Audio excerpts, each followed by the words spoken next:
शिरपूरमध्ये रस्त्यावरील खड्ड्यांमुळे 2 दुचाकीस्वार कोसळले.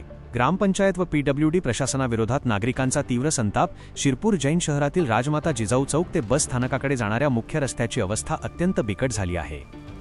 रस्त्यावर पडलेल्या मोठमोठ्या खड्ड्यांमुळे वाहनधारकांना रोजचा प्रवास जीवावर बेतणारा ठरत आहे.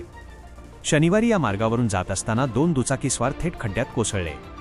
सुदैवाने या घटनेत कोणतीही जीवितहानी झाली नाही आणि दोघेही बालंबाल बचावले. या अपघाताचा व्हिडिओ सध्या सोशल मीडियावर प्रचंड व्हायरल होत आहे. स्थानिक नागरिकांच्या म्हणण्यानुसार या रस्त्यावर आतापर्यंत 10 ते 15 अपघात घडले आहेत.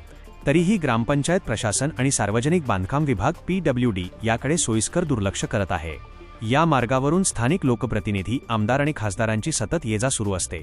तरीही रस्त्याची ही दयनीय अवस्था कुणाच्याच कशी दिसत नाही, असा थेट सवाल नागरिक उपस्थित करत आहेत. प्रशासन एखाद्या मोठ्या अपघाताची वाट पाहत आहे का, असा रोष व्यक्त करत नागरिकांनी हे खड्डे तातडीने बुजवून रस्त्याची कायमस्वरूपी दुरुस्ती करण्याची मागणी केली आहे.